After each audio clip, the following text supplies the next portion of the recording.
عزیزان محترم اپنے تمام مرحومین کے لیے جن کا کوئی پڑھنے والا نہیں ان کے لیے، اور جن مومنین نے مجالس عزا میں تعاون کیا اور کر رہے ہیں ان کے مرحومین کے لیے، شہدائے ملت جعفریہ خاص طور پہ پرسوں پنڈی میں جو شہید ہوئے مومنین، اور ان مومنین کے ساتھ آپ جانتے ہیں کہ اپنے فرائض کی بجاوری کرتے ہوئے پولیس کے افسران بھی، جن میں ایس ایچ او بھی جو بیچارہ زخمی تھا وہ بھی شہید ہو گیا، اور ظاہر ہے کہ جو اپنا فریضہ انجام دیتے ہوئے جان دے دے اس کو بھی شہید ہی کہا جاتا ہے۔ بار الہ ان سب کی مغفرت فرما، اور آپ سے درخواست کروں ان تمام شہداء کی ایصال ثواب کے لیے ایک سورہ فاتحہ پڑھ کر بخش دیجیے گا۔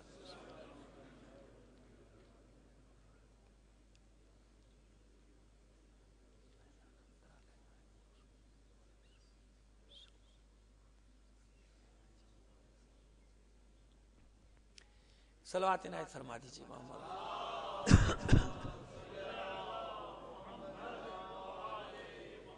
اس سے بہتر انداز میں مل کر ایک بلند آواز سے صلوات دیجیے۔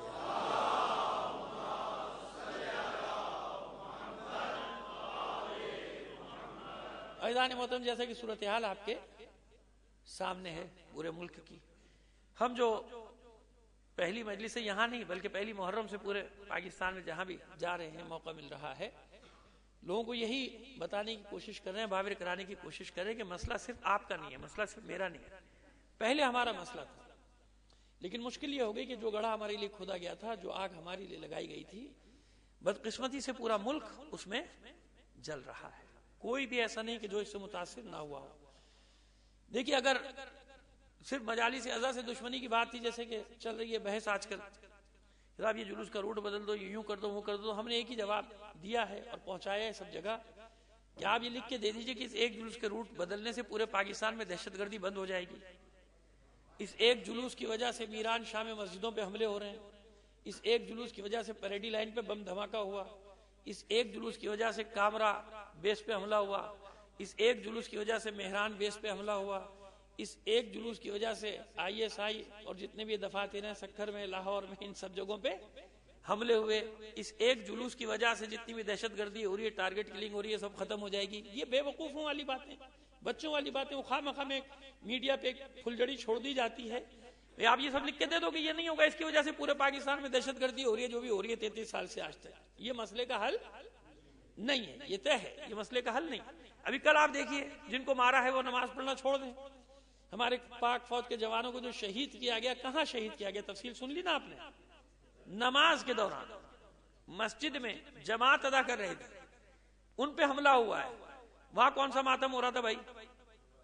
وہاں کون سا تابوت اٹھ رہا تھا؟ وہاں کون سا جلوس اٹھ رہا تھا؟ وہاں کون سا مدرسہ آڑے آ رہا تھا کہ یہ نماز نہیں ہو سکتی میرے مدرسے کے سامنے؟ وہاں کیا ہو رہا تھا؟ تو یہ بہانے بازیاں کسی اور قوم سے، ہم سے نہیں۔ ہم جانتے ہیں جھپٹنا، پلٹنا، پلٹ کر جھپٹنا لہو گرم رکھنے کا ہے ایک بہانہ۔ ہاں کوئی گروہ ہوتے تو شاید ان حربوں کا شکار ہو کے اب تک کب کے تاریخ میں گم ہو چکے ہوتے، ختم ہو چکے ہوتے۔ ہم گروہ نہیں ہیں، ہم قوم ہیں، ہم نیشن ہیں۔ سمجھ میں آ رہی ہے بات؟ لہذا اس طرف سے بالکل بے فکر رہیے، ممکن ہے اس سے زیادہ اور پریشانی آ جائے، کوئی مسئلہ نہیں، ذہنی طور پہ تیار رہیے۔ یہ ایک تاریخ کا پہیہ ہے جو گھوم رہا ہے، جو چیز اوپر ہے اسے نیچے ضرور آنا ہے، اور جو نیچے ہے اسے اوپر ضرور آنے، چرخ ہے، چرخ۔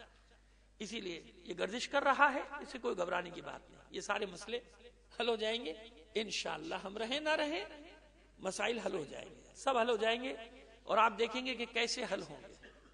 میرے ہاتھ میں نہیں حل، آپ کے ہاتھ میں نہیں حل، میں تو آپ کو صرف یہ سمجھا سکتا ہوں، جیسے کل میں نے عرض کیا تھا کہ اپنی صفوں کو منظم کیجئے، بس آپ منظم رہیے، ایک دوسرے کے قوت بازو بن کے رہیے، ایک دوسرے کی کاٹ نہ کیجئے۔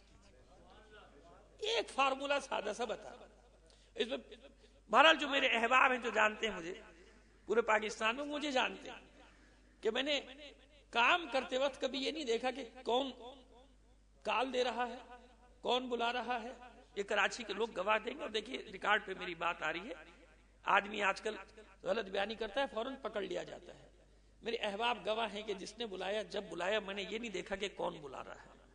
مسئلہ قوم کا ہے، مسئلہ ملت کا ہے، مسئلہ مذہب کا ہے، ہم سب کو ایک دوسرے کے ساتھ کھڑے ہو جانا چاہیے۔ کم سے کم اتنی بات تو سمجھ لینا چاہیے نا. دیکھیے اب میں آپ کے عزا خانے کی مثال دوں گا. آخری مجلس ہے نا، اس لیے میں اطمینان سے بات کروں گا آپ سے. جو بات کرنی ہے کر دوں گا. پھر آپ کل نہیں سننے آئیے گا مجھے. کل آپ مجھے سننے مت آئیے گا. کل میں آؤں گا ہی نہیں، آپ کسی سننے آئیں گے انشاءاللہ. زندگی رہی حاضر ہوتے رہیں گے آپ کی خدمت میں. دیکھیے آپ کا سیکورٹی کا انتظام ہے. بچے ماشاءاللہ بہت پیارے انداز میں سیکورٹی کے فرائض انجام دے رہے ہیں مستقل، ہے نا. ان کے ساتھ پولیس کے سپاہی بھی کھڑے ہیں. ان کے بھی بال بچے ہیں نا، ان کے بھی گھر بار ہیں، ان کے بھی ماں باپ ہیں. وہ بھی اپنی جان ہتھیلی پہ رکھ کے کھڑے ہیں نا. میں آپ کے سامنے نہیں کہہ رہا. کراچی میں پہلے اشرے میں بھی میرا نشر ہوتا رہا، 2-3 چینلز تھے وہاں، میں یہی بات کرتا تھا روز کہ بابا ان کے بھی جان و مال ہے. وہاں تو رینجرز بھی ہوتی ہیں، ان کے بھی بال بچے، ان کے بھی ماں باپ ہیں، ان کے بھی بہن بھائی. ان کی جان بھی اتنی ہی قیمتی ہے جتنی میری اور آپ کی. لہذا سیکورٹی کے انتظامات میں کسی کو خلل ڈالنے کی اجازت یقین مانیے کہ شرعن نہیں ہے. شرعن ناجائز اس کام میں خلل اندازی پیدا کرنا. تعاون کرنا ہر مومن پہ فرض ہے. بھائی جو ہوگا دیکھا جائے گا. لیکن کیا حرج ہے؟ آپ کی شان نہیں گھٹ جائے گی، آپ کے گریڈ میں کوئی کمی نہیں آ جائے گی اگر کوئی بچہ کھڑا ہو کے آپ سے تلاشی لینے لگے اور آپ اس کو کہیں تم مجھے نہیں جانتے. بھائی نہیں جانتا جبھی تو لے رہا ہے بیچارہ تلاشی. کیا فرق پڑ جاتا ہے؟ کون سی، بلکہ خندہ پیشانی کے ساتھ کہ نہیں بیٹا میری بھی تلاشی لو تاکہ دوسرے کی تلاشی لینے میں تمہیں آسانی ہو جائے. اس میں عزت ہے. اس بچے، اس اسکاؤٹ، سے سپاہی کے دل میں آپ کی عزت ہو جائے گی کہ وہ ایک معزز آدمی ہے، پڑھا لکھا آدمی ہے، سمجھتا ہے میری مشکل کو اور خود آفر کر رہا ہے کہ بھائی نہیں آپ میری تلاشی لیجیے، تاکہ دوسرے کی تلاشی لینے میں کوئی عزت نہیں گھٹتی. اس میں کوئی مقام میں کمی نہیں آتی. کوئی آپ کے گریڈ میں 22 سے 21واں نہیں ہو جائے گا یا 21 سے. یہاں گریڈوں کا بڑا مسئلہ ہے اسلام آباد میں. مجھے اب پتہ چلا 15-16 سال میں. صلوات بھیجیے محمد آل محمد پر. نہیں ہو جائے گی کبھی. لیکن ایک گزارش اور کر رہا ہوں اپنے بچوں سے جو سیکورٹی پر ہیں. اچھا انتظام ہے، بہت اچھا. پروردگار آپ کی اس عبادت کو قبول فرمائے.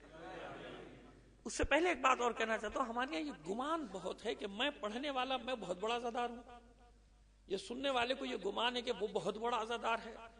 نوحہ پڑھنے والے کو گمان ہے کہ اس سے بڑا تو کوئی عزادار ہی نہیں ہے. اور جو دستہ ماتم کر رہا ہے وہ کہتا ہے مجھ سے بڑا کوئی ماتمی اور عزادار نہیں. یاد رکھو کچھ بھی نہیں پہنچتا اللہ کی بارگاہ میں سوائے نیت کے. جو چیز پہنچتی ہے وہ کیا پہنچتی ہے اللہ کی بارگاہ میں؟ نیت. دل میں کیا ہے؟ سمجھ میں آ رہی ہے بات؟ میں یہاں پڑھ رہا ہوں، میں کیسے پڑھ سکتا ہوں جب تک وہاں وہ سیکورٹی والا صحیح طریقے سے انتظام نہ کر رہا ہو؟ تو وہ بھی چھوڑ کے آ جائے کہ میں بڑی عبادت گزار تو یہ میں کہاں سیکورٹی پہ لگا ہوں میں بھی آگے ماتم کروں. کیا جواب ہوگا آپ کا؟ کہ بھائی آپ اتنی بڑی عبادت کریں وہ نہ کریں. وہ کہے گا چھوڑو سیکورٹی میں بھی تو گھسوں دستے میں. بھائی یہ بڑی عبادت ہے. تو آپ کی عقل اور ضمیر جواب دے دے گا کہ وہ بھی اتنی ہی بڑی عبادت کر رہا ہے جو آپ کی عبادت پہ کھڑا ہوا ہے. وہ اسکاؤٹس، وہ بچہ، وہ جوان مومن سبیل پہ کھڑا ہے یا آپ کی جوتیاں سیدھی کر رہا ہے یا اور انتظامات کر رہا ہے یا کیمرہ ٹھیک کر رہا ہے یا مائک ٹھیک کر رہا ہے. بھائی وہ کیا کر رہا ہے؟ وہ بھی سب چھوڑ چھاڑ کے آگے بیٹھ جائے نا. تو میں کیوں کروں بھائی؟ تم تو اتنی بڑی عبادت کرو میں چھوٹی عبادت کروں. ممکن ہے کہ اس کی عبادت زیادہ بڑی ہو کیونکہ میں اور آپ تو فیصلہ نہیں کر سکتے. میں نے تو عرض کر دیا کہ اللہ کی بارگاہ میں کچھ بھی نہیں پہنچتا. نہ قربانی کے جانور کا خون پہنچتا ہے، نہ گوشت پہنچتا ہے. اللہ کی بارگاہ میں تمہارا خلوص پہنچتا ہے. اللہ کی بارگاہ میں تمہارا تقوی پہنچتا ہے. جس خلوص سے ایک انسان سینے پہ ہاتھ مار رہا ہے، اصل اس خلوص کی اللہ کی بارگاہ میں اس خلوص کی قدر و قیمت ہے، اس نیت کے. انما الاعمال بالنیات، نیتوں کے اوپر ہے نا سارا. تو کبھی کسی کو اپنے سے کمتر نہ جانا، کبھی غرور نہ کرو. یہ تو ایک منصب ہے عزادار ہونا کہ اللہ نے اس قابل پایا تمہیں عزادار بنا دیا.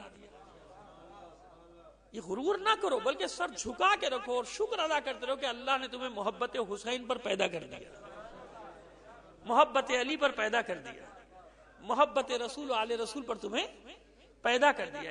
یہ احساسات اور جذبات پیدا کرو. دیکھو ماحول کتنا اچھا ہو جائے گا. ایک دوسرے کو اہمیت تو دینا. آپ حضرات ایک دوسرے کے ساتھ کھڑے ہونے کی کوشش تو کریں. جب کھڑے ہوں گے غلط فہمیاں دور ہو جائیں گی. جہالت کی بنیاد میں دشمنی ہوتی ہے، علم کی بنیاد میں دوستی ہوتی ہے. یاد رکھیے گا جب تک کسی چیز کو نہیں جانتا دشمن رہتا ہے، جب جان جاتا ہے دوست بن جاتا ہے. یہ اصول کو اپنا لیجیے آج کل کے حالات. اور بچوں سے میری گزارش کہ اتنا اچھا انتظام کر رہے ہیں آپ، صرف یہاں تک کیوں، اتنے ماشاءاللہ ریٹائرڈ افراد یہاں پر موجود ہیں، اسکاؤٹس تنظیمیں بنانے پہ، ان کو تربیت دینے پہ کوئی پابندی تو نہیں پاکستان میں؟ کہیں ہے تو بتا دیجیے. کراچی میں کتنی بڑی بڑی اسکاؤٹس کی تنظیمیں ہیں.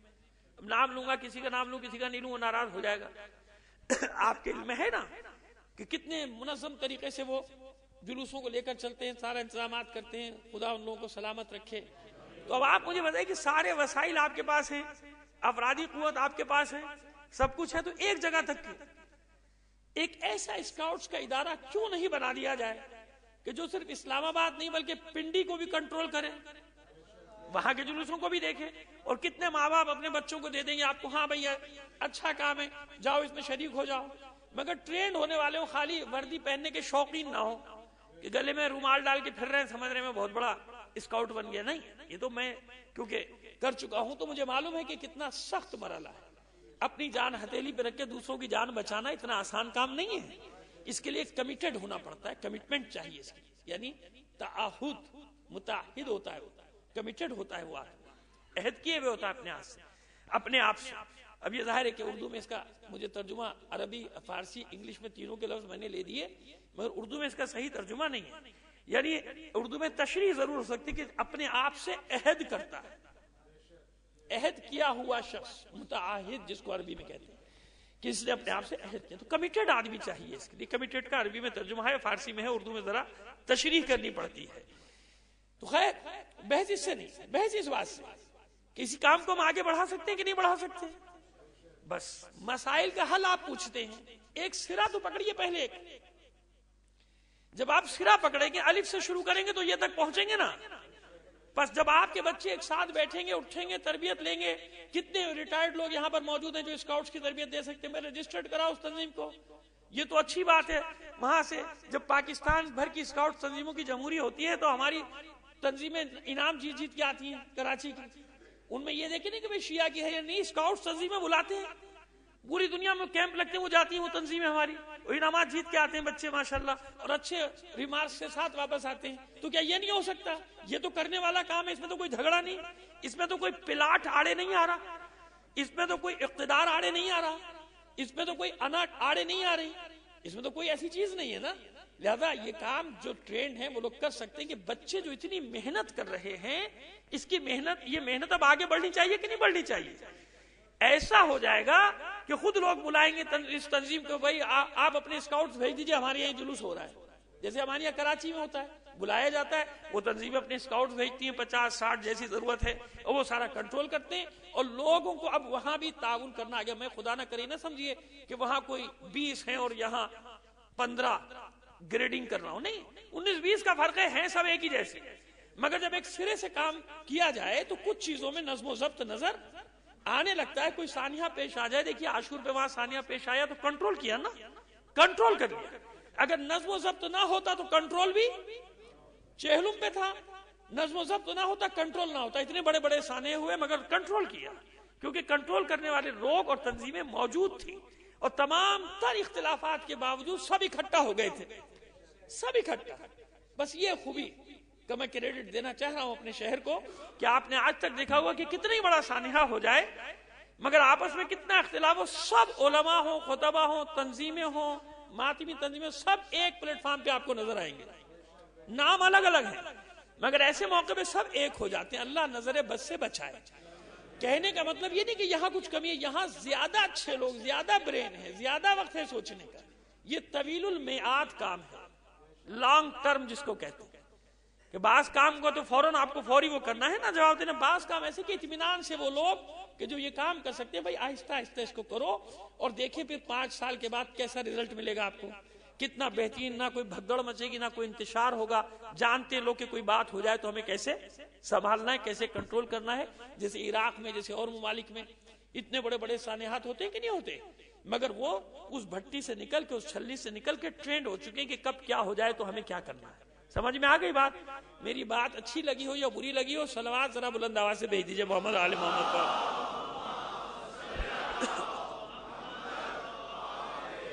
یہ چند جملے اس لیے بھی ضروری تھے کہ خراج عقیدت پیش کرنا چاہتا تھا سیکورٹی کے ان بچوں کو، جوانوں کو اور ان کے سرپرستوں کو جو ان کی سرپرستی کرتے ہیں.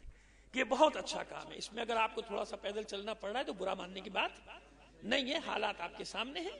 جب وہاں چھاونیوں میں اتنی آپ نے دیکھا نا کتنی چیک پوسٹیں بنی ہوئی، لائنیں لگی رہتی ہیں 2-2 کلومیٹر کی، خود اپنے فوجی افسران کی، کہ وہ سپاہی کھڑا ہو کے جب تک کارڈ نہ دیکھ لے اندر نہیں جاتے. یہ نظم و ضبط ہمیں بھی سیکھنا چاہیے نا. ہم بھی تو امام زمانہ کے سپاہی بننے کے خواہش مند ہیں کہ نہیں ہیں؟ اگر امام زمانہ کے سپاہی بننے کے خواہش مند ہیں تو پہلا مرحلہ کیا ہے؟ ڈسپلن. پہلا مرحلہ کیا ہے؟ نظم و ضبط. نظم و ضبط جس قوم میں آ جائے بڑے بڑے مرحلوں سے وہ نکل جاتی ہے. دنیا کی قوموں کی مثالیں دینا شروع کروں گا، مجلس کا وقت نکل جائے گا. بہرحال بات کو آگے بڑھاتے ہیں. ایک بار اور صلوات عنایت فرما دیجئے محمد و آل محمد. آئیے بس ہماری بات ہو رہی ہے تعلق کے اوپر. قرآن اور اہل بیت کا تعلق کیا ہے؟ اسی آیت کو ہم نے سورہ نمل کی سرنامہ کلام قرار دیا تھا. اسی پہ بات کو ختم کریں گے. روز اسی کی تلاوت کرتے رہے کہ وَمَا مِنْ غَائِبَةٍ فِي السَّمَاءِ وَالْأَرْضِ إِلَّا فِي كِتَابٍ مُبِينٍ. ایک شخص آیا امام موسیٰ کاظم علیہ السلام کی خدمت میں،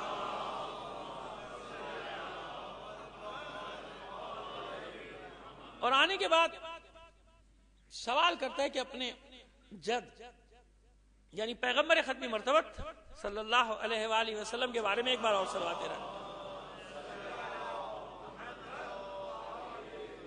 جب میں پورا نام لیا کروں تو پھر صلوات بھیجنا ضروری ہو جاتا ہے، اس لیے میں نے پورا لیا کہ آپ صلوات بھیجیں. خیر، کہا کہ وہ ان کے علم کے بارے میں کچھ بتائیں، ان کے علم کے بارے میں کچھ بیان کیا. معصوم نے فرمایا کہ پروردگار عالم نے جتنا بھی کل انبیاء کو علم دیا تھا، روایت کیونکہ طویل ہے میں خلاصہ الفاظ کا پیش کر رہا ہوں روایت کا، جتنا بھی کل انبیاء کو علم دیا تھا وہ سب کا سب پیغمبر کے پاس، بلکہ اس سے بھی زیادہ. معصوم فرماتے ہیں بلکہ اس سے بھی. تو سوالی نے حیران ہو کر کہا کہ جناب عیسیٰ تو مردے کو زندہ کرتے تھے، جناب داؤد کے لیے لوہے کو نرم کر دیا گیا تھا، جناب سلیمان کو پرندوں کی بولی سکھائی گئی تھی. تو آپ نے پھر فرمایا، ساتھ امام پھر فرماتے ہیں کہ یہ سب کا سب پیغمبر کے پاس تھا، اور اس سے بھی آگے بڑھ کر جو ان کے پاس نہیں تھا وہ بھی پیغمبر کے پاس تھا. اور پھر اس آیت کی تلاوت فرماتے کہ تم نے پڑھا نہیں کہ وَمَا مِنْ غَائِبَةٍ فِي السَّمَاءِ وَالْأَرْضِ إِلَّا فِي كِتَابٍ مُبِينٍ، کہ جو کچھ بھی آسمانوں اور زمین میں پوشیدہ ہے وہ سب کا سب کتاب مبین میں موجود ہے. پھر دوسری آیت کی فوراً تلاوت کی جس کی ہم نے پہلے دن تلاوت کی تھی، ثُمَّ أَوْرَثْنَا الْكِتَابَ الَّذِينَ اصْطَفَيْنَا مِنْ عِبَادِنَا، اور پھر اپنے اپنی کتاب کا وارث بنایا اپنے مختار بندوں کو، یعنی جنہیں ہم نے اختیار کیا، جنہیں ہم نے چنا، ان کو ہم نے اس کتاب کا وارث بنایا. اسی پر ہم بات کریں کہ یہ وہ رشتہ ہے اہل بیت اور قرآن کا، انہی دونوں چیزوں کو پروردگار عالم نے پیغمبر کو عطا کیا، اور پیغمبر نے یہ امانت کہیں تو دی نا بھائی، کسی کو تو دی، کس کو وارث بنایا. بس جہاں بھی یہ وراثت موجود ہے کتاب کی، وہاں تمام علوم جتنے بھی ہیں زمین کے ہو یا آسمان کے ہو، چاہے پوشیدہ علوم ہو کہیں کے بھی ہوں، وہ تمام کے تمام علوم معصوم کے قلب میں موجود ہیں. اب آئیے دوسری دلیلیں دیں آپ کو. ساحر جناب موسیٰ کے مقابلے پر لائے گئے، جادوگر. ان جادوگروں کے پاس کتنا علم تھا؟ ان کے پاس اتنا علم تھا کہ رسی کو پھینکتے تھے سانپ بن جاتی تھی. ایسے ہی ہے نا، یہ معجزہ تھا یا جادو تھا؟ وہ کہہ سکتے تھے معجزہ. یا جناب موسیٰ نے، بہت آسانی سے سمجھانے کی کوشش کریں گے اپنے بچوں کو، جوانوں کو، مطلب بزرگ تو ہم سے زیادہ جانتے ہیں. یا جناب موسیٰ نے جو اژدہا اپنا عصا پھینکا، وہ اژدہا بن کے سب کو ہڑپ کر گیا، یہ کیا تھا؟ وہ کہہ سکتے تھے یہ جادو ہے. وہی انہی نے جادو کیا، اور یہی فرعون نے کہا تھا کہ تم سے بڑا ہے. لیکن جادوگروں نے یہ نہیں کہا کہ یہ جادو ہے. جادوگروں نے کب کہا؟ جادوگر تو سجدے میں چلے گئے، آمنا برب موسیٰ و ہارون، اور کہیں پہ آمنا برب ہارون و موسیٰ. کہ ہم موسیٰ اور ہارون کے رب پر ایمان لے آئے. بھئی فرق بتائیے نا کیا ہے. انہوں نے رسی پھینکی سانپ بن گیا، جناب موسیٰ نے عصا پھینکا اژدہا بن گیا. اب یا تو اس کو بھی معجزہ مانیے، جب انہوں نے رسیاں پھینکی سانپ بن گئے تو ہم نے کہا جادو. ارے بھئی معجزہ ہے، جادو کیوں؟ اور جب جناب موسیٰ نے عصا پھینکا اژدہا بن گیا ہم نے کہا معجزہ کیوں بھئی یہ جادو نہیں ہو سکتا. بس یہی پر سمجھانا چاہ رہے ہیں کہ جادو کیا ہے اور معجزہ کیا ہے. آج کل وہ چل بھی بہت رہا ہے نا موضوع، اور جب چینلز کو کوئی کام نہیں ملتا تو وہ انہی فضول چیزوں کے پیچھے پڑے رہتے ہیں، کیونکہ 24 گھنٹے گزارے کیسے کوئی دکھانے کو ہے ہی نہیں، زیادہ ساری چیزیں دکھائے کرتے ہیں. اپنا وہ ظاہر ان کو جو نکالنا جو ہے چینل کا وقت جو پاس کرانا ہے، تو اس میں نئی نئی چیزیں جو بالکل بعض چیزیں بیکار لغویات اور ایسی کہ جن سے اور انسانوں کے ذہن خراب ہوتے ہیں، ایسے مسائل کے جن سے بچے بچیاں نوجوانوں کی اخلاقی صورتحال اپنے خیال میں اس لیے دکھاتے ہیں کہ لوگ بچے نہیں، ان کا خیال اور ہے، سامراج کا خیال ہو کہ یہ چیزیں دکھاؤ تاکہ ان کی غیرت ختم ہو، ان کی حیا ختم ہو، ان کی شرم ختم ہو جائے. جس قوم سے غیرت حیا اور شرم ختم ہو جائے پھر اس کا کچھ بھی نہیں رہتا دنیا میں. وہ حال ہوتا ہے جو ہو رہا ہے ہمارے حکمرانوں کا. ایک صلوات بھیجیے محمد آل محمد پر. ہاں غیرت چھین لی جائے. خیر جناب، جادوگر جادو ریاض کے ذریعے سے حاصل ہوتا ہے. ریاض یعنی مشق. کسی چیز کی مشق کی جائے خاص اس پہ کسی بھی علم مثبت یا منفی، وہ اس کو حاصل ہو جائے گا کمال. ایک ملکہ حاصل ہو جاتا ہے ریاض کرتے کرتے، مشق کرتے کرتے. کسی بھی کام میں جتنا بھی ریاض کرے گا اتنا ہی آگے بڑھتا چلا جائے گا. تو جادو الہامی کیفیت کا نام نہیں ہے. جادو ایک فن ہے، ایک علم ہے، غلط یا صحیح. قرآن مجید میں ذکر ہے نا، ہاروت ماروت کو بھیجا، سکھا کے آؤ لوگوں کو. تو وہ جادو جو ہے وہ علم ہے. جب علم ہے تو ظاہر ہے کہ وہ جانتے ہیں کہ بھئی یہ اصول ہیں، ان اصولوں کی بنا پہ چلیں گے تو یہ ہو جائے گا، اس طرح سے کر دیا جائے یہ ہو جائے گا. جادو ٹونا جس کو کہا جاتا ہے اتنا ہے نہیں جتنا لوگوں میں مشہور ہے. ہر آدمی ڈرتا ہے ایک دوسرے سے. آج کل جادو ٹونا بہت ہو رہا ہے. ہوتا نہیں، ہونے والے کرنے والے نہیں ہیں، ہوں گے کدب کا. لیکن میں عرض کر رہا ہوں کیونکہ ہے قرآن میں ذکر ہے تو لہذا میں کیسے انکار کر سکتا ہوں. ٹھیک ہے نا. ایک صلوات فرما دیجیے.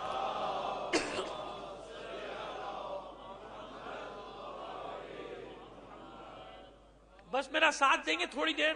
اللہ تھوڑا سا مشکل مرحلہ ہے، یہ بنیاد صحیح پڑ جائے گی تو انشاءاللہ نتیجہ دینے میں مجھے بڑی آسانی ہو جائے گی. ریاض کیا تو جادوگر جانتے تھے کہ جو ہم نے کیا ہے یہ نظر کا دھوکہ ہے.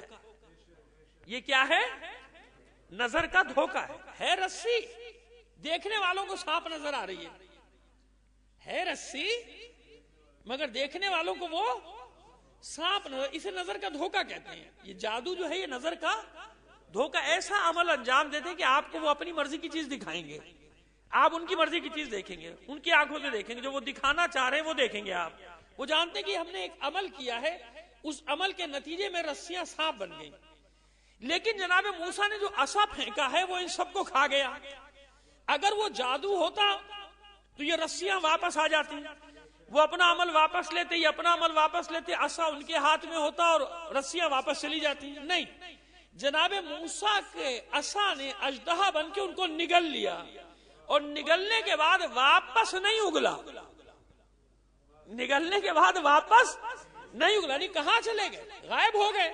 بس وہ جانتے تھے کہ موسیٰ نے جو کچھ دکھایا ہے یہ کسی ریاض کے، کسی مشق کے، کسی علم کے حصول کے نتیجے میں نہیں، بلکہ یہ وہ معجزہ ہے جو اللہ اپنے رسول کو دیا کرتا ہے.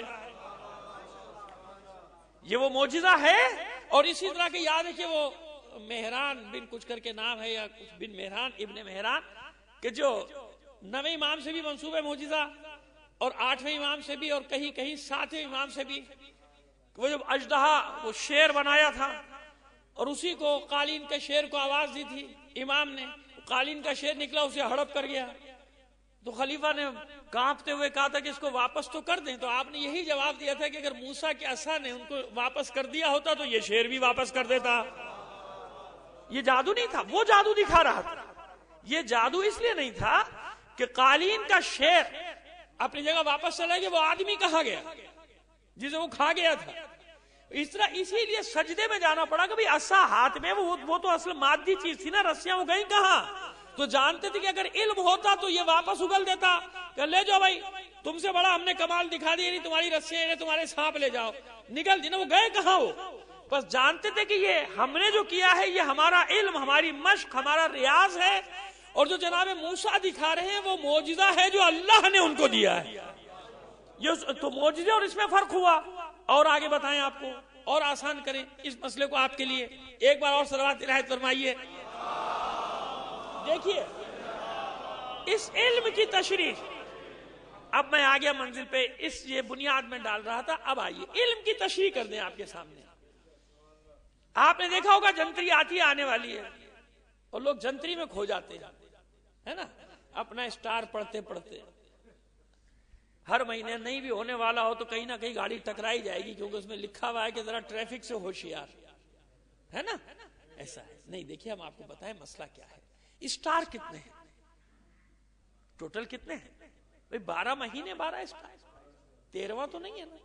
یہ نظام شمسی کے جتنے ہیں 12. اب کوئی دریافت ہو گیا ہے یا بعد میں آ جائے وہ الگ بات. ہم تو ایک جنرل بات کر رہے ہیں. بحث اس میں نہیں، کوئی سائنسدان تو ہونی، نہ ماہر فلکیات ہو، نہ ماہر علم نجوم ہو. لیکن آپ کو جو بات بتانا چاہ رہا ہوں وہ یہ ہے کہ 12 اسٹار، یعنی دنیا کی جو 7 ارب انسان ہیں، اسٹار کے اعتبار سے ان کی کتنی قسمیں بنی؟ 12 سے علاوہ 13ویں قسم کوئی بھی نہیں ہے. تو اب اگر ان کو 12 اسٹار میں تقسیم کیجئے تو کم از کم 55 سے 60 کروڑ انسانوں کا ایک اسٹار بنتا ہے. 55 سے 60 کروڑ انسانوں کا یہی بنے گا نا. 7 کروڑ کو 12 میں تقسیم کر دیجئے آپ تو 55 سے 60 کروڑ بنے گا نا بھائی، اتنے بنے گا. اب آپ مجھے ایک بات بتائیے کہ 54-55 کروڑ آدمیوں کا ایک اسٹار ہے. ایک اسٹار مثلا کیپریکارن ہے، کوئی لیو ہے، تو 55 سے 60 کروڑ ہے. اب آپ نے جنتری پڑھ لی، ایک نہیں 10 جنتریاں پڑھ لی، آپ پڑھتے رہیے 10 جنتریاں. اب ذرا ان 55-60 کروڑ انسانوں پہ نظر دوڑائیے، سب کے حالات ایک جیسے ہیں؟ نہیں ہے نا. امیر بھی ہیں، غریب بھی ہیں. حالانکہ اس میں لکھا ہے پیسہ بہت ہاتھ آئے گا، تو غریب کو بیچارے کو 50 روپے مل جائے تو خوش ہوتا ہے، کہتا ہے اخبار میں یہی لکھا تھا، ہے نا. کہتے ہیں کہ اخبار میں یہ لکھا تھا کہ اب کی اس ہفتے پیسے بہت آئیں گے، تو اس کو 100 روپے مزدوری سے اوپر مل جائے تو خوش ہو جاتا ہے، بھائی صحیح لکھا تھا اخبار میں میرے اسٹار کا. ہے کہ نہیں؟ غلط نہیں ہے، مگر میں بتانا چاہ رہا ہوں کہ اصل وجہ کیا ہے. یہ ایک علم ہے، یہ ایک علم. اب آ جائیے علم العادات. یہ جب سب سے خشک میں نے آخری مجلس کے لیے رکھا تھا معاملہ، اب کیونکہ کل آپ آئے نہیں آئے آپ کی مرضی. اب علم العادات کتنے عدد ہیں ٹوٹل؟ نہیں 9. کتنے عدد ہیں؟ 9. اب اور سکڑ گئے آدمی. عادات کے اعتبار سے یہ الگ علم ہے. علم العادات بالکل الگ، بالکل الگ. کتنے عدد بنے؟ 1 سے لے کر 9 تک. اب ان 7 کروڑ آدمیوں کو تقسیم کیجئے عادات کے اعتبار سے تو اور ایوریج بڑھ گیا، 75 کروڑ تک پہنچ جائے گا. یعنی ایک عدد جو ہے وہ کتنے آدمیوں پر جائے گا؟ 70 سے 75 کروڑ تک. ایسے ہی ہوا نا، 75 کروڑ تک پہنچ جائے گا. اب 9 تقسیم ہو گئی. 1 نمبر کی ہے، 2 نمبر کی ہے. بعض لوگ بڑا عجیب ہے، نام نہیں رکھتے. بعض جگہ پہ ایسے جاہل لوگ ہیں کہ یہ بڑا اس نام سے بڑا، کیونکہ مصائب بہت ادھرے لہذا یہ نام نہیں رکھنا، اس کے عدد یہ بن رہے 2 بن رہے مثلا. عجیب لوگ ہو بابا، میں نے خود دیکھا ہے یہ نام نہیں رکھنا. نہیں اس نام پہ مصیبتیں بہت آئیں، مثلا زینب یا ام کلثوم. بعض جاہلوں کی بات کر رہا ہوں، پڑھے لکھے طبقے کی بات نہیں کر رہا. انہی کے نام پر تو نام رکھنا ہے اپنے بچوں کے بھائی. اب وہ اڑاوا ہے کہ 2 نمبر ہے، 2 نمبر بڑا خراب ہے، 2 نمبر والوں میں مصیبت. عدد الگ ہے 2 نمبر، اور مارکیٹ میں جو 2 نمبر مال ملتا ہے وہ الگ ہے. آپ ہنس رہے 2 نمبر کا نام سن کے. صلوات بھیجیے محمد آل محمد پر. عادات کے اعتبار سے آپ مجھے بتائیے کہ جو علم العادات کا ماہر ہے وہ عادات کے حساب سے آپ کی قسمت بتا رہا ہے نا، اور اسٹار آپ کا کچھ اور کہہ رہا. اب آئیے تیسرا مرحلہ، ابجد، حوض، حتی. یہ الگ ایک علم ہے جناب. ابجد کا قاعدہ بالکل الگ. بہرحال یہ بھی کہیں نہ کہیں جا کے عدد پہ ختم ہوتا ہے. پالمسٹری، ہاتھ کی لکیریں، بھئی اللہ نے کسی لیے تو بنائی ہیں، جبھی تو نہیں ملتی. کہیں عرب میں جا کے کسی ایک دو کا مل جائے تو مل جائے، ورنہ الگ ہے نا سب کے تھم لیے جاتے ہیں، انگلیوں کے نشان لیے جاتے ہیں سب کے، کہ پکڑا جائے گا، اس سے پکڑتا کون ہے. لیکن یہ کہ ہے بہرحال علم تو ہے نا. پامسٹ ہاتھ دیکھ کے بتا رہا ہے. بہت بڑا پامسٹ گزرا ہے دنیا کا، بہت مانا ہوا. بشیر ہے، نام سنا ہوگا، جو بزرگ لوگ ہیں وہ جانتے ہیں. انتقال ہو گیا.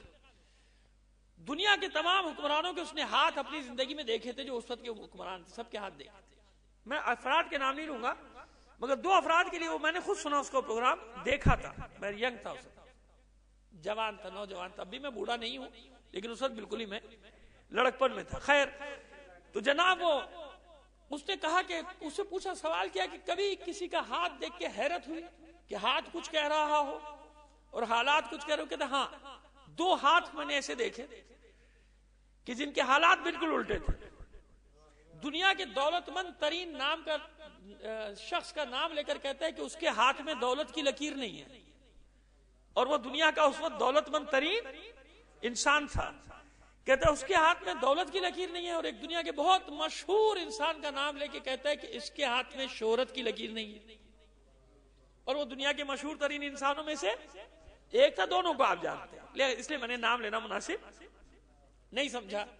اب مجھے بتائیے کہ ہاتھ کی لکیریں کچھ، اسٹار کچھ، عدد. اب میں اگر ان علوم کی طرف جانا چاہوں گا تو پتہ نہیں کہاں تک چلا جاؤں گا. علم جعفر، اور پھر اس کے بعد کیا کیا کیا کیا رمل، اور جتنے بھی ہیں نامعلوم کتنے. اچھا، ایک آدمی ان میں سے کتنے علم سیکھ سکتا ہے؟ ایک عام انسان علم حیت، علم ہندسہ، فلکیات، کتنے علم سیکھ سکتا ہے؟ 1 2 3 سب تو نہیں نا. جو ہاتھ کا سب سے بڑا کیرو ماہر گزرا نا، کیرو بھی یہ لکھنے پہ مجبور ہو گیا کہ عجیب ہوتا تھا کہ سب کچھ ہاتھ کہہ رہا ہے مگر ویسا نہیں ہوا.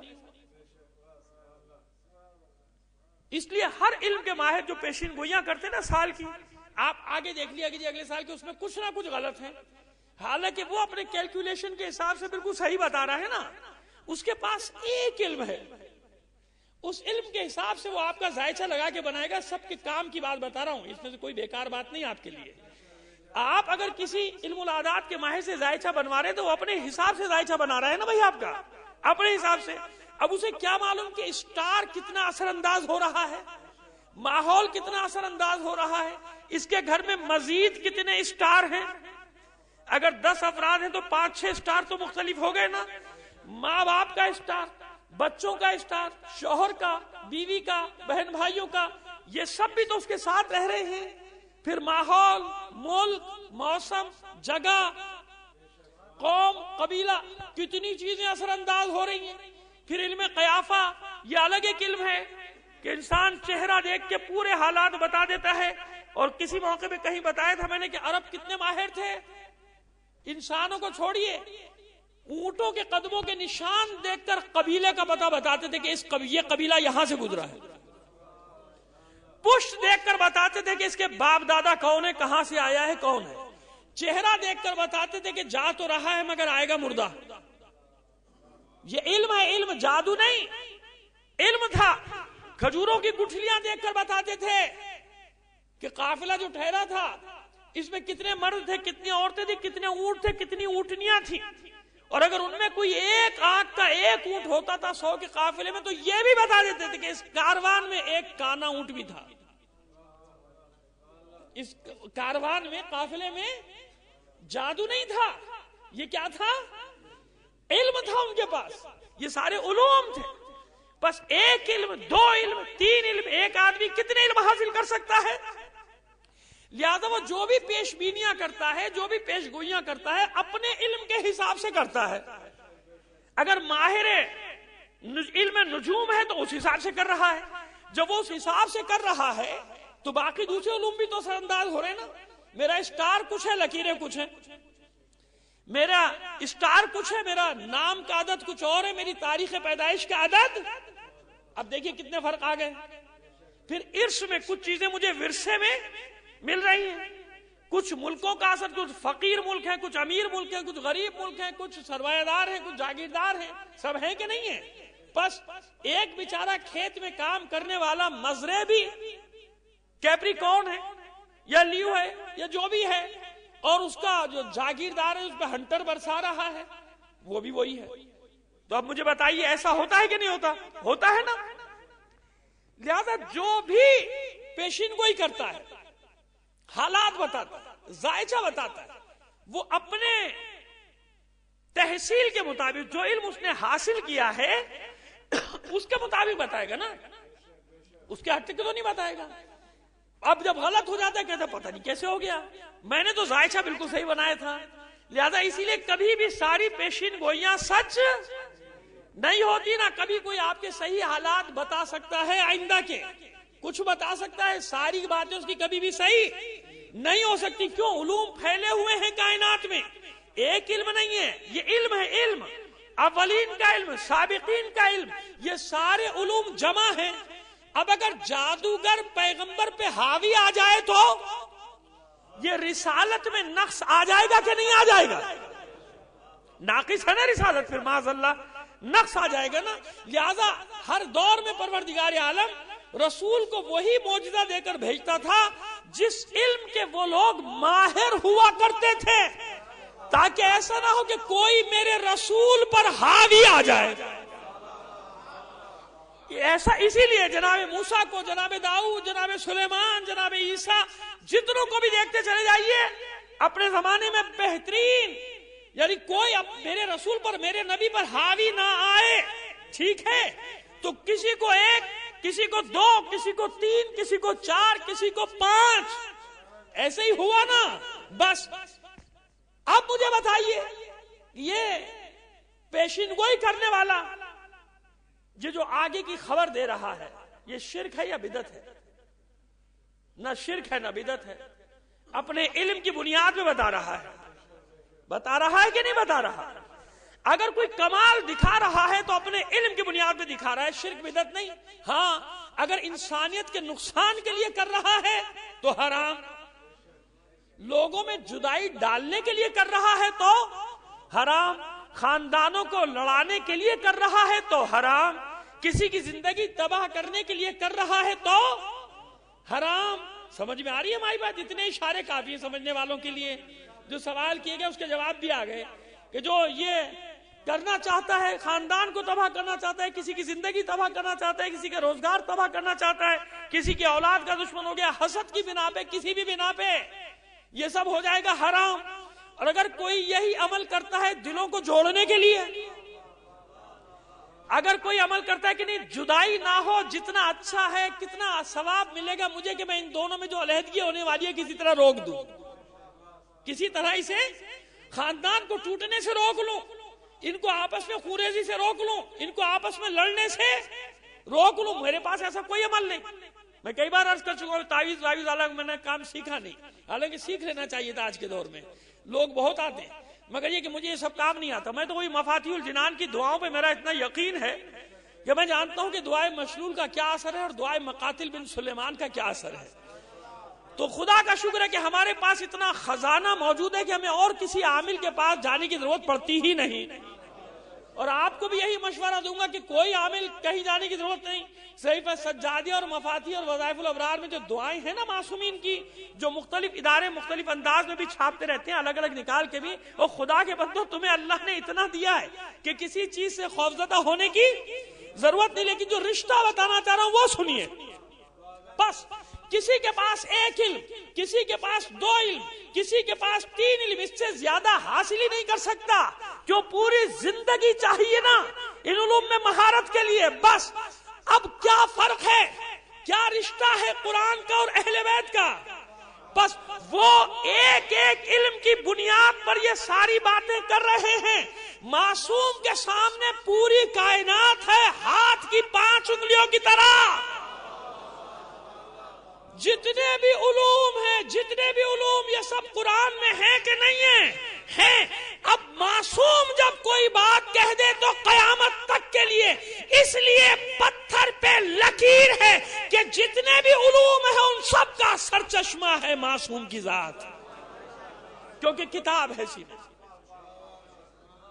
میں نے بہت کوشش کی کہ آسانی سے مطلب آپ کو سمجھا دوں، کیونکہ وہاں سارے علوم ہیں. یہ نہیں ہو سکتا کہ کوئی آ کے علی پر حاوی ہو جائے کسی علم کے میدان میں، معاذ اللہ. کوئی حسن پر حاوی ہو جائے، کوئی حسین پر حاوی ہو جائے، اور کسی امام پر کوئی حاوی ہو جائے. پیغمبر ختم مرتبت صلی اللہ علیہ وآلہ وسلم پر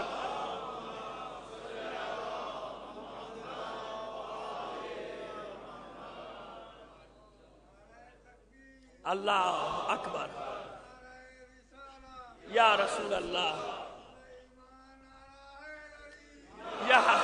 آئیے اب آپ کو مشکل مرحلوں سے نکال چکا میں، اب آگے بڑی کلیہ طے ہو گیا.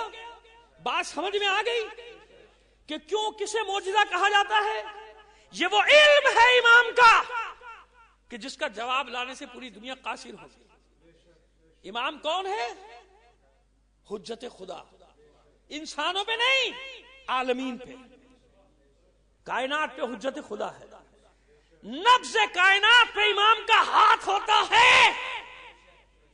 سمجھ میں آ رہی ہے بات؟ ایسا نہیں ہے کہ علی نے ہر وار اس وقت کیا جب ایک مخصوص ستارہ مخصوص جگہ پہ پہنچتا تھا، اور جب اس وقت وار کیا جائے تو کامیابی ہوتی تھی. نہیں، بعد میں خود ہوا کہ نہیں، ستارہ دیکھ کے علی وار نہیں کرتے، بلکہ علی جب وار کرتا ہے تو ستارہ اس جگہ پہ آ جاتا ہے. اب آسان کرتے جائیں گے آپ کے لیے، مطلب کو بہت آسان کرتے جائیں گے. نبض کائنات، اب پورا مدینہ کنویں کھودتا رہے، پانی نہیں نکلا میٹھا. آج 1400 سال بعد بھی ابیار علی گواہی دے رہے ہیں کہ نہیں دے رہے ہیں؟ مسجد شجرہ جاتے ہیں آپ، وہیں پہ ابیار علی اب نہیں جانے دیا جاتا اس خادم کو 2 بار جانے کا. جب شروع میں کھلے ابیار کھدے ہوئے تھے، وہ موٹر ٹیوب ویل لگے ہوئے اب بھی لگے ہوئے، ان سے پانی نکلتا تھا. کون؟ ابیار علی جگہ کا ہی نام ہے. بئر کی جمع بئر کہتے ہیں کنویں کو. وہ 7 کنویں جو علی نے کھودے، آج تک ان سے میٹھا پانی نکل رہا ہے اور پورا مدینہ سیراب ہو رہا ہے. اب جب لوگوں نے بہت بڑی تعداد میں جانا شروع کر دیا، انہوں نے پابندی لگا دیا، وہاں نہیں جاتے، اس علاقے کو ہی بند کر دیا، حالانکہ اس محلے کا نام ہی ابیار علی. بئر کی جمع ابیار، مدینے میں موجود ہے ابیار علی. سب نے کھودے، جب قحط پڑا، یعنی پانی کم ہوا، قحط تو نہیں، پانی نہیں مل رہا تھا، علی نے 7 کنویں کھودے، 7 میں میٹھا پانی نکلا.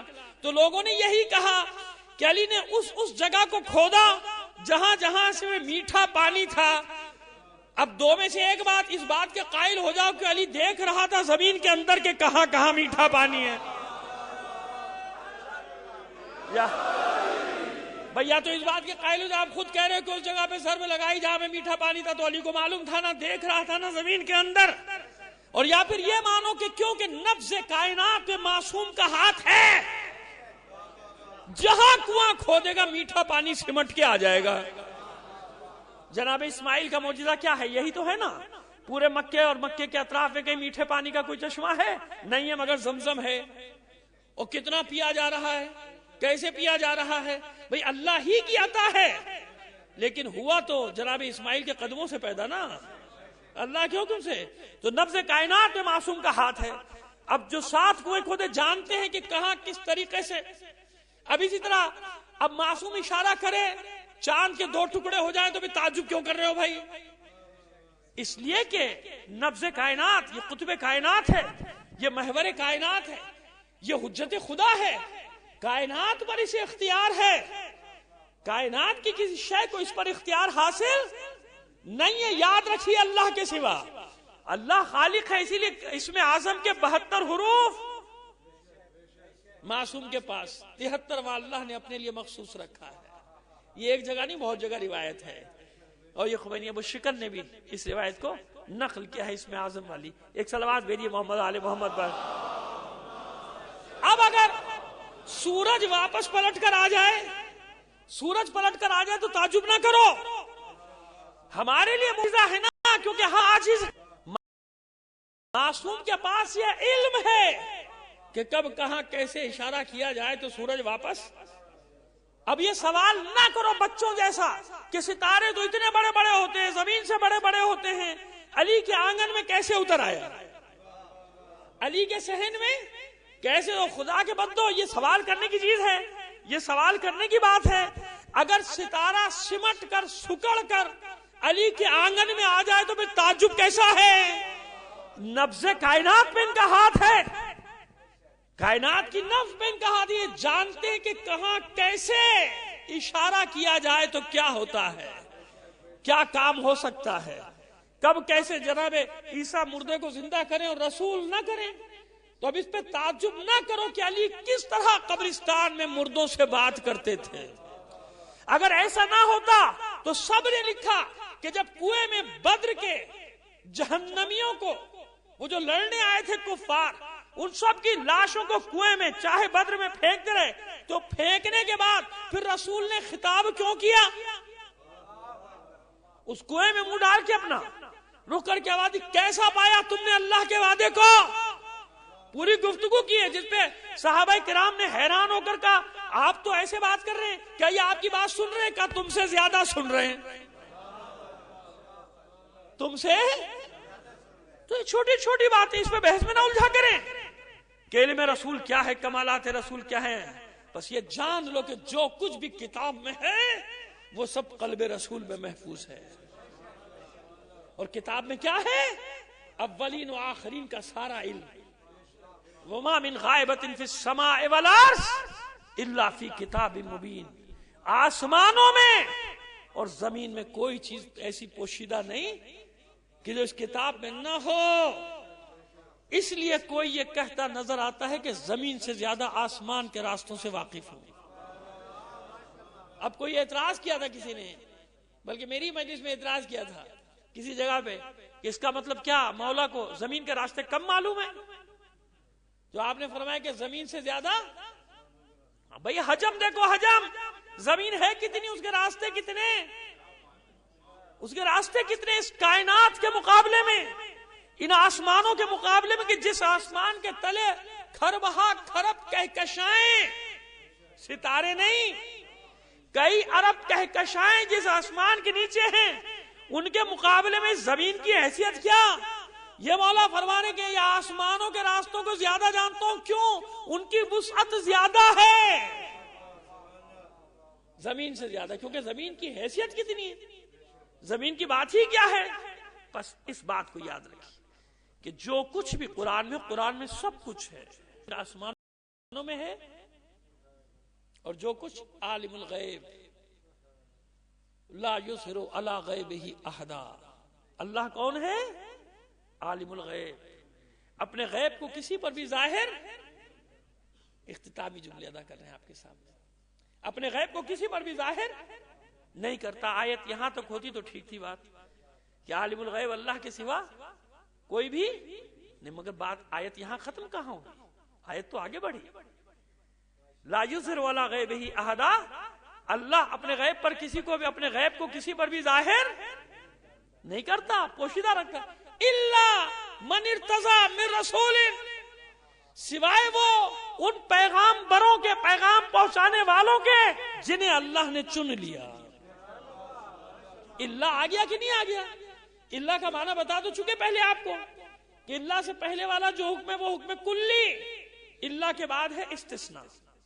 اللہ کے بعد کیا ہے؟ استثناء، یعنی سب نہیں، کچھ ہوں گے۔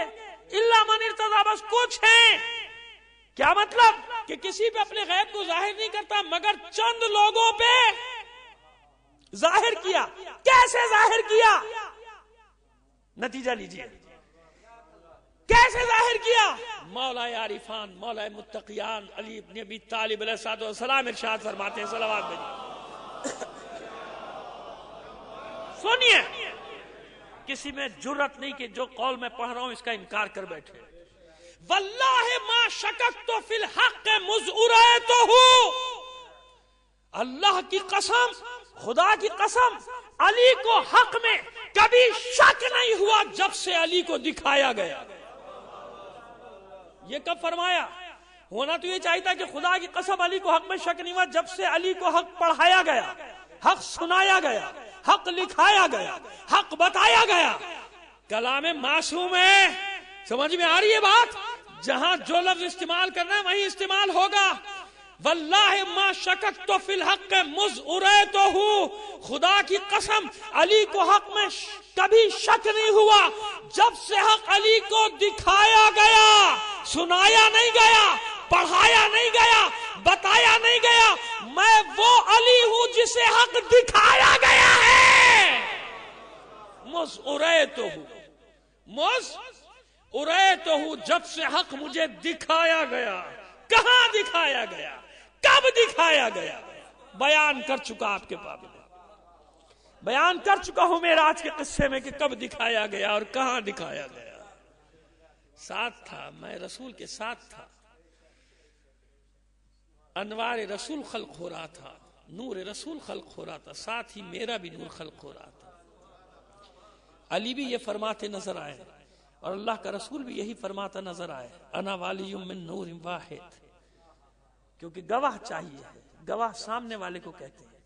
یہ نہیں ہو سکتا کہ واقعہ پہلے ہو جائے، گواہ بعد میں پیدا ہوگا، یہ ہماری عدالتوں میں ہوتا ہے، اللہ کی ایسا کوئی قانون نہیں ہے۔ گواہ وہی ہوتا ہے واقعے کا جس کے سامنے واقعہ ہو رہا ہو۔ اب یہ اس پہ تو آپ سنتے رہتے ہیں مجالس، ہم سے بہتر انداز میں دیگر پڑھنے والوں سے، تو بات سمجھ میں آئی؟ کیا رشتہ بتانا چاہ رہا ہے قرآن مجید؟ کہ مسائل کا حل نہیں ملے گا جب تک قرآن کو قرآن والوں سے سمجھنے کی کوشش نہیں کرو، جن پر وحی نازل ہوئی ہے، جو وحی کا گھر ہے، خاندان وحی کہلاتا ہے، جب تک وہاں سے نہیں لوگے تمہاری سمجھ میں آنے والی کوئی بات۔ اچھے اچھے پڑھے لکھے لوگ بہک جاتے ہیں اس معاملے میں آ کے، اس میں بہکو مت۔ ہاں، اس میں بہکنا ہے تو کسی اور انداز میں بہکنا ہے۔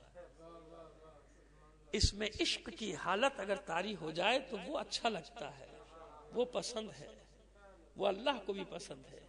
اس میخانے میں اس انداز میں آؤ کہ پتہ چلے کہ ہاں یہ رند خرابات نہیں ہے، یہ رند میخان علی ہے، یہ رند میخان ولائے علی ہے۔ تو لفظ کا لوگوں نے عجیب بنا دیا، ولائے علی کو سمجھے ہی نہیں، ولائے علی ہے کیا، اور وہ ڈھنڈورا پیٹتے ہیں۔ ولائے علی یہ وہ سمندر ہے کہ جس میں جتنا ڈوبتے چلے جاؤ باہر نکلنے کو دل نہیں چاہتا، دل نہیں چاہتا۔ انسان چاہتا ہے بس اور گہرائی میں چلا جاؤ اور ڈوبتا چلا جاؤ۔ معرفت کے سمندر ہے، معارف کے سمندر ہے۔ یہ جنون، یہ دیوانگی وہ نہیں کہ انسان پر طاری ہو جائے تو شریعت کی ساری پابندیوں کو توڑ کر شریعت سے باہر نکل جائے۔ یہ وہ جنون، یہ وہ دیوانگی، یہ وہ عشق ہے جو سجدوں کو یادگار بنا دیتا ہے، جو عبادت کو یادگار بنا دیتا ہے، پر اسے لطف آتا ہے، جانتا ہے کہ کس کی عبادت کر رہا ہوں۔ بس یہ کیف ڈھونڈو نا معصومین کی عبادت میں۔ اسی غلط فہمی کو دور کرنے کے لیے کربلا میں جناب سید الشہداء کے بعد جو آپ کے وارث یعنی وارث انبیاء کون ہیں؟ چوتھے امام ہے نا؟ کیا نام ہے چوتھے امام کا؟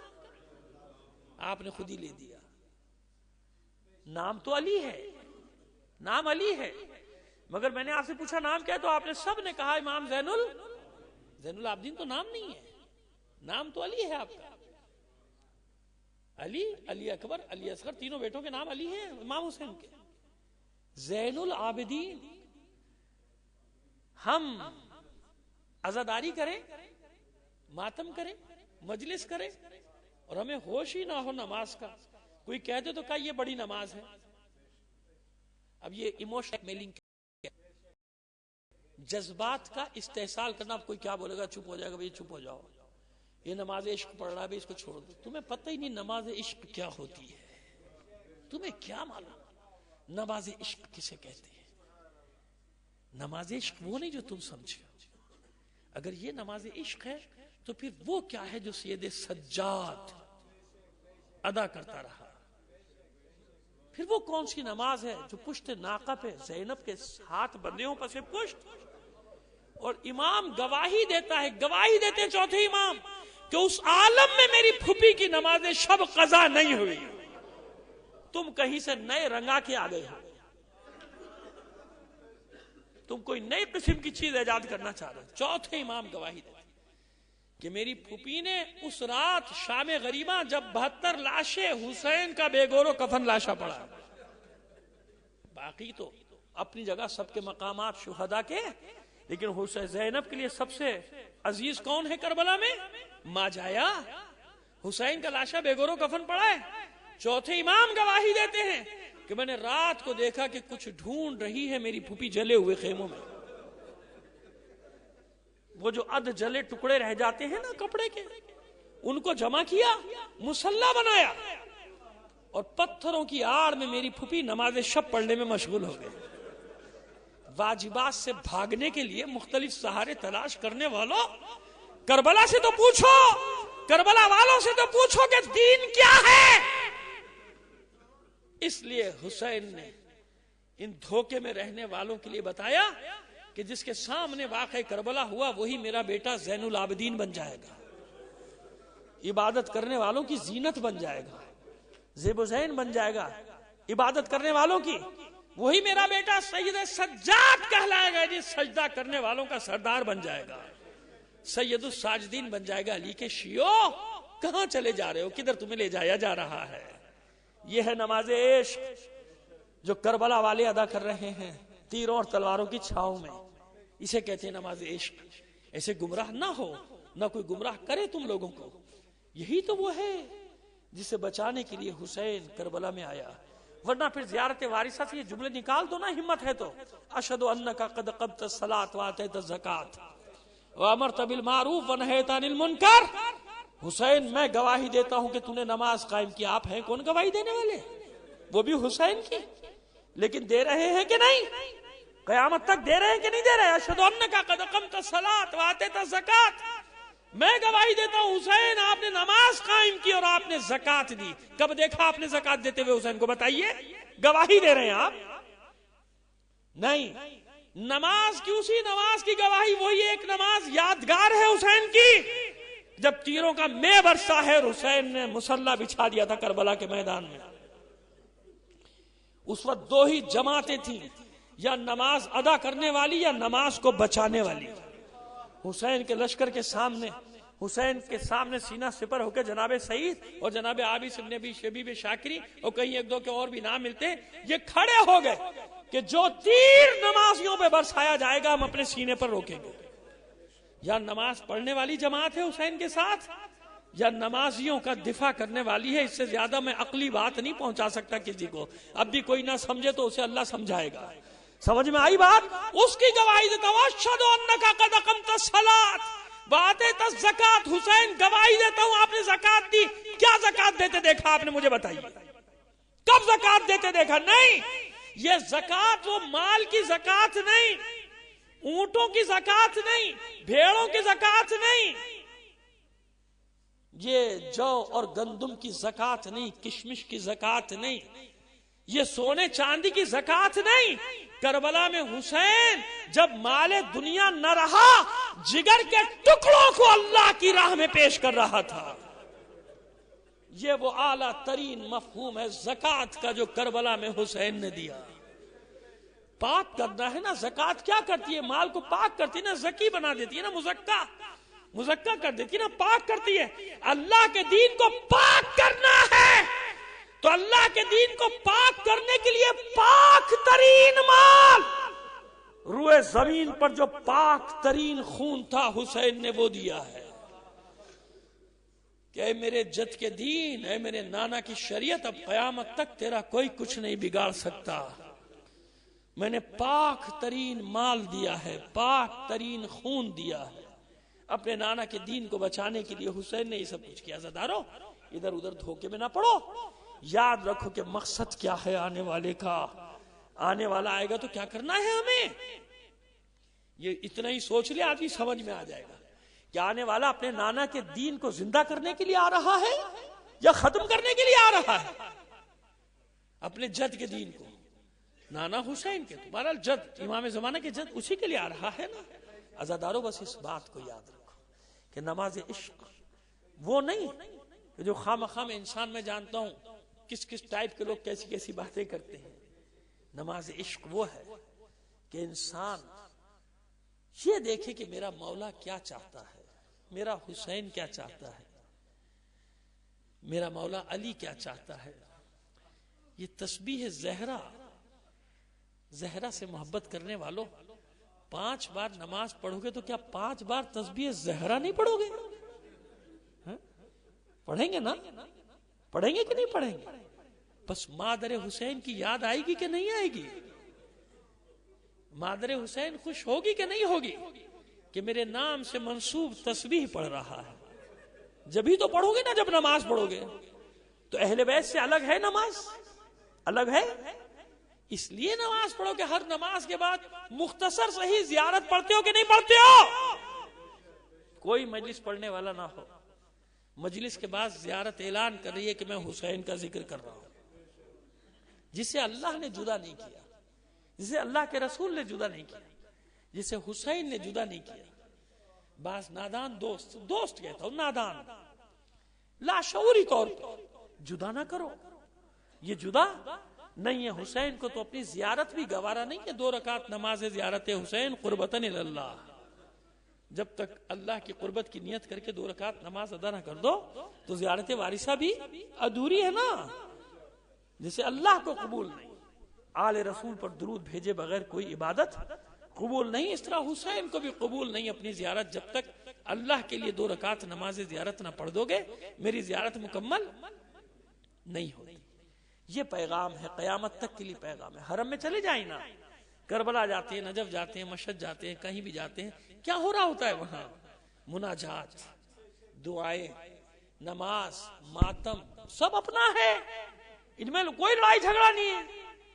مجلس بھی اپنی ہے، مسجد بھی اپنی ہے، امام بارگاہ بھی اپنی ہے، مسجد بھی اپنی ہے. اس لیے تو ہمارا ایک جگہ ہوتا ہے، 90% سے زیادہ جگہوں پہ امام بار کہ حسین بھولنے والے، نہ حسین نے جو سکھایا ہے نہ ہم اس کو بھولنے والے. ایسے ہی ہے نا. بس عزادارو یہی کربلا کا پیغام بس ختم کر رہا ہوں مجلس کو. آج وہ آخری مصائب جس کا مجھے کہا گیا تھا، بچے مجھے کہہ دیتے ہیں تو بس ان کے حکم کو ماننا پڑتا ہے. بس یہ کردار دیکھ کر اس گھر میں فضا آ جائے تو ساری زندگی پھر قرآن کی آیات ہی میں بات کرے گی. کہہ دیتی جناب فضا کہ میں تو ویسے ہی جنت میں جاؤں گی.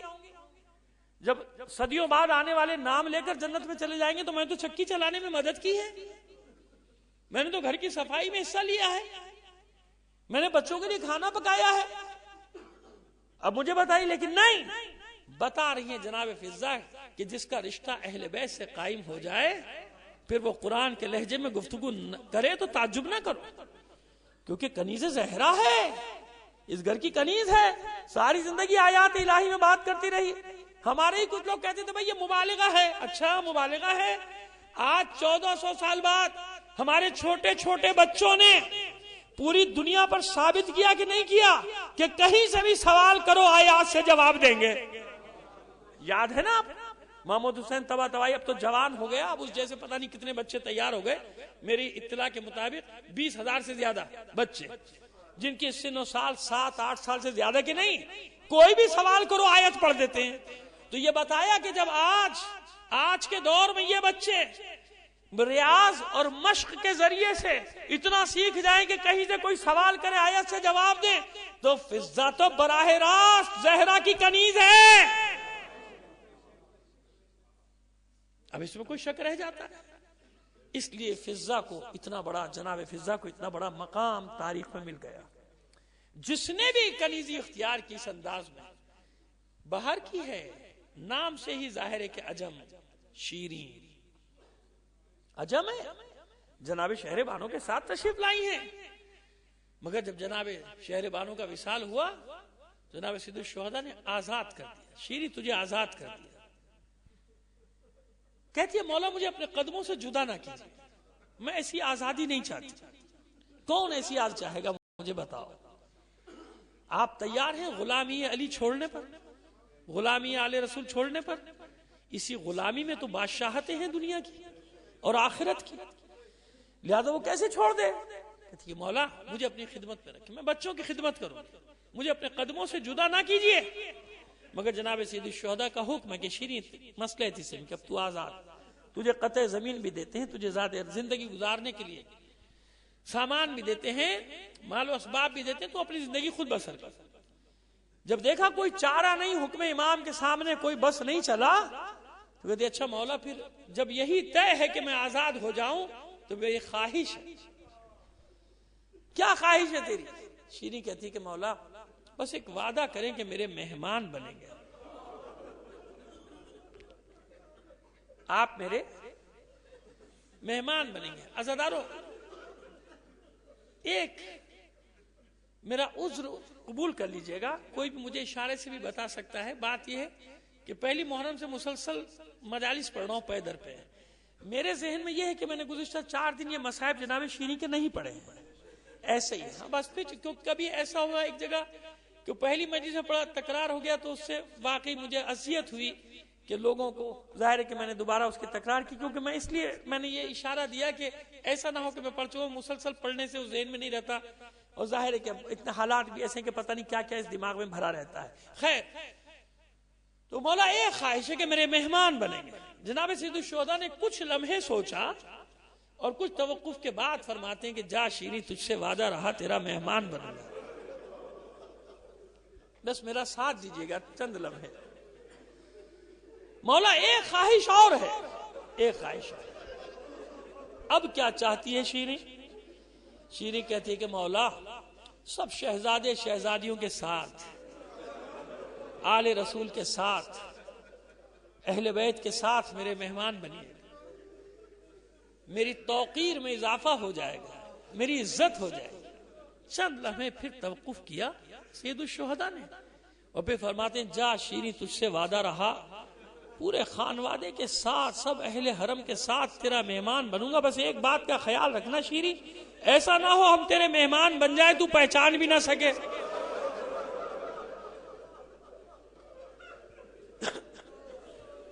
شیریں عرض کرتی ہے مولا میں آپ کی نمک خار، میں آپ کی ادنا سی کنیز، بھلا ہو سکتا ہے کہ آپ میرے مہمان بنے میں پہچان بھی نہ سکوں؟ اچھا شیریں جا جا. پھر حرم سے کہا کہ جو اسے زاد راہ جو قلت دینا چاہتا ہے وہ دے. سب نے زاد راہ دینا شروع کیا. جو بھی انعام و اکرام سے نواز رہا ہے ایک چادر ضرور لاتا ہے. کچھ دیر میں چادروں کا ڈھیر ہو گیا تو شیریں حیران ہو کر کہتی ہے مولا میں اتنی چادروں کا کیا کروں گی؟ فرماتے ہیں لے جا شیریں، شاید کبھی کام آ جائیں، لے جا. چلی گئی شیریں. کوفے کے باہر بلند مقام پہ گھر بنا کے رہتی ہے. بلندی پر ہونے کے سبب سے قلعہ شیریں مشہور ہو گیا. بستی کے لوگ اس کا بڑا احترام کرتے ہیں 2 وجوہات کی بنا پہ. ایک تو اس لیے احترام کرتے ہیں کہ یہ آل رسول کی کنیزی سے آئی ہے آزاد ہو کر، اور دوسرے اس لیے بھی عزت کرتے ہیں کہ اس سے وعدہ کیا ہے فرزند رسول نے آنے کا. لہذا ایک دن ہماری بستی کو بھی یہ عزت ملے گی کہ خانواد رسول ہماری بستی میں مہمان بن کر آئے گا. بتایا ہے نا شیریں نے ایک ایک کہ مجھ سے وعدہ کیا، اور جب وعدہ کیا ہے تو پورا کرے گا رسول کا بیٹا یہ وعدہ. دن مہینوں میں بدلے، مہینے سالوں میں بدلے، وقت گزرتا چلا گیا، شیریں کا انتظار بڑھتا گیا. ایک زمانہ آیا کہ شیریں نے سنا حسین نے مدینہ چھوڑ دیا، عراق کے ارادے سے عازم سفر ہے عراق کی طرف. خوش ہو گئی شیریں، پوری بستی میں دوڑ گئی، بیویوں کو جمع کر لیا. دیکھو میں نہ کہتی تھی حسین ایک دن میرا مہمان بنے گا، میری شہزادیاں زینب ام کلثوم میری مہمان بنے. تیاری کرو اور سنو ہم کو بستی سے باہر نکل کر استقبال کریں گے آل رسول کا. اب آپ خود اندازہ کر لیجئے کہ جیسا مہمان ہو ویسا ہی اہتمام کیا جاتا ہے نا. اگر میں منظر کشی کرنا چاہوں تو کس طرح شیریں اپنے گھر میں مصروف ہوئی ہوگی کہ نیا رنگ و روغن کیا جائے، نئی مسندیں، ہر چیز نئی. مہمان ایسے آ رہے ہیں، سجاوٹ میں گھر کی لگی. پھر وقت گزرتا جا رہا ہے اور عجیب عجیب خبریں آ رہی ہیں، مگر شیریں کسی خبر پہ یقین نہیں کرتی تھی. کیوں؟ معلوم ہے کہ حسین نے وعدہ کیا ہے. جب وعدہ کیا ہے تو ضرور میرا مہمان بنے گا، کچھ نہیں ہو سکتا. میرا مہمان بنے گا سوائے اس کے اور کچھ نہیں ہو سکتا کہ میرا مہمان بنے. حسین بھی اور پورا خانوادہ رسالت بھی میرا مہمان بنے گا. جب اور دن گزرے بے چینی بڑھتی گئی تو اب شیریں یہ کرتی تھی کہ صبح ہوتی تھی کوفے سے آنے والے راستے پہ بیٹھ جاتی تھی،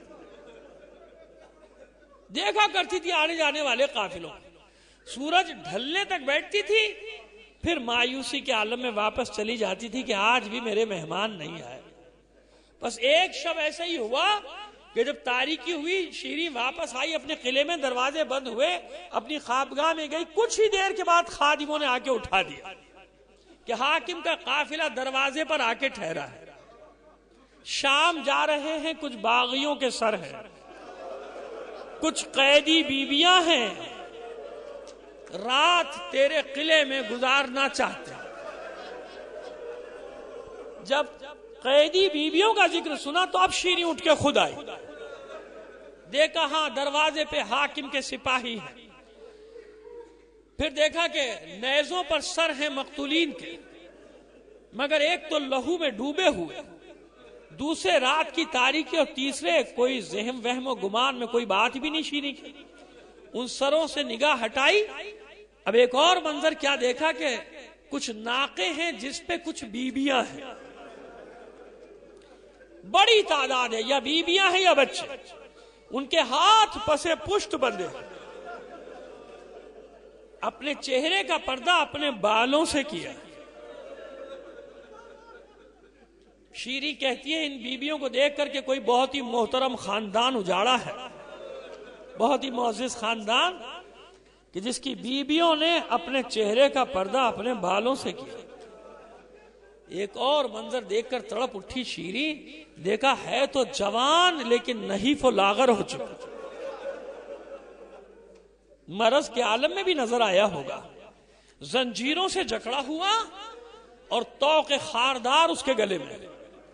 طوق خاردار یعنی ایسا طوق جس میں اندر کی طرف میخیں ہیں کہ جب وہ قیدی ذرا سی جنبش دینے کی کوشش کرے گردن کو تو وہ میخیں اس کی گردن میں گڑنے لگتی تھی۔ تڑپ اٹھی شیریں، فوراً دروازے کھلوائے، کہا آ جاؤ رات میرے یہاں گزار لو۔ حجرے کھلوا دیے، دیکھا کہ سپاہی سب حجروں میں چلے گئے، مگر قیدی وہیں صحن میں دیوار سے لگ کے بیٹھ گئے۔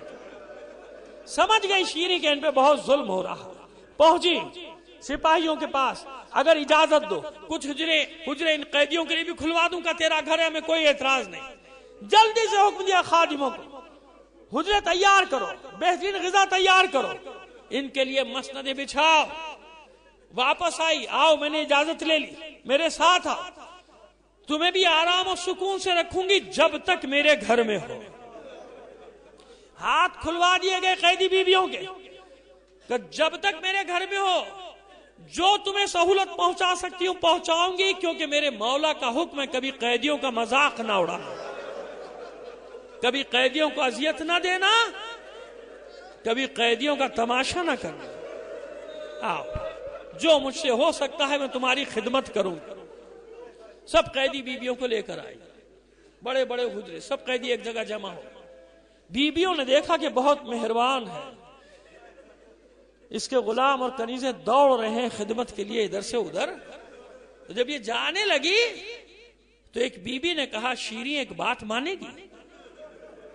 شیریں واپس پلٹ کر کہتی ہے جو میرے بس میں ہے مانوں گی، جو میرے اختیار میں ہے مانوں گی، بتاؤ کیا کہنا چاہتی ہے؟ کہ شاید تیری بات مان لے، رات بھر کے لیے ہمارے وارثوں کے سر ہمیں دلوا دے۔ شیریں کہتی ہے کوشش کرتی ہوں، اگر میری بات مان گئے تمہارے وارثوں کے سر تم کو پہنچا دوں گا۔ آئی سپاہیوں کے پاس، میرا گھر ہے، کہیں نہیں جا سکتا، اگر مناسب سمجھو رات بھر کے لیے یہ نیزے جن پہ مقتولین کے سر ہیں یہ قیدیوں تک پہنچا دیں۔ سپاہی کہتے ہیں ہمیں کوئی اعتراض نہیں، لے جاؤ ان سروں کو۔ جلدی سے خادموں کو حکم دیا جلدی سے یہ نیزے اٹھاؤ جن پہ سر ہے، پہنچاؤ بیبیوں کے پاس۔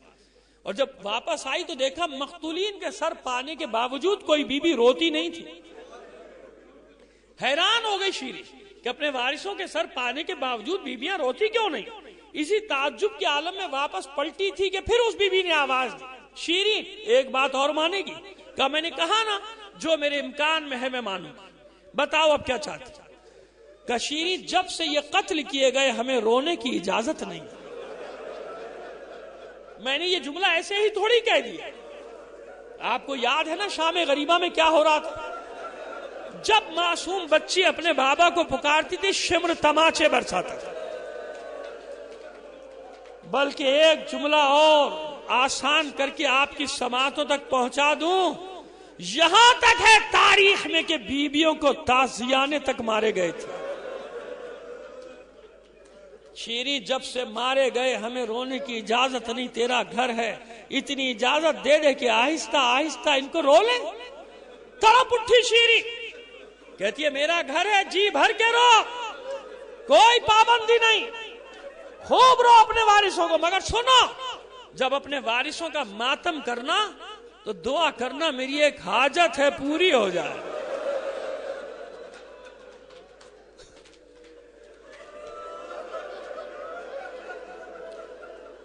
وہ بی بی کہتی ہے شیری اگر مناسب سمجھے گی تو بتائے گی تیری کیا حاجت ہے.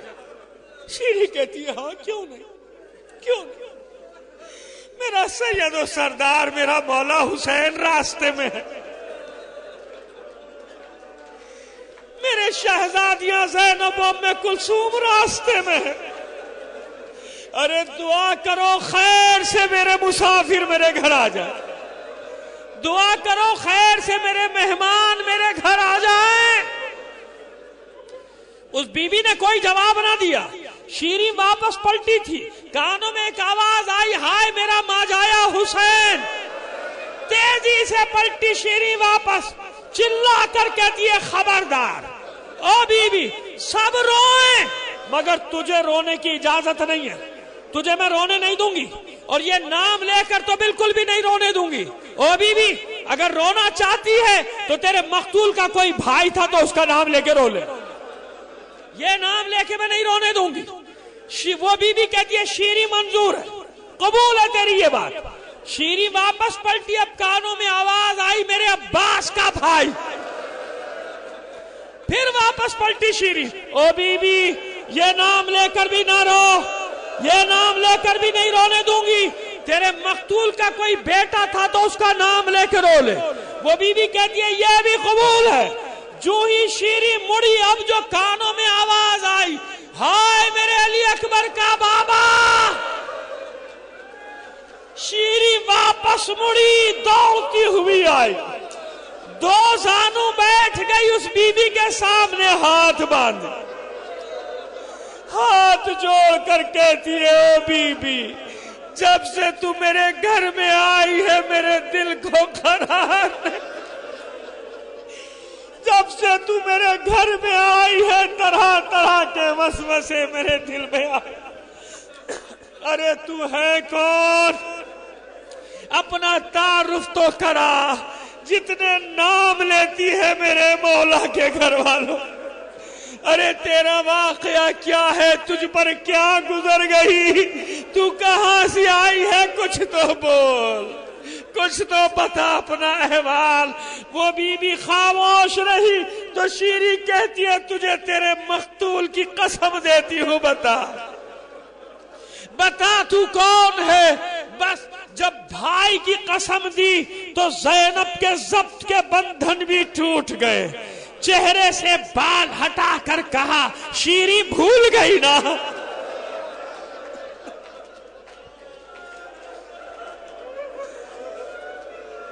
بھول گئی نا شیری،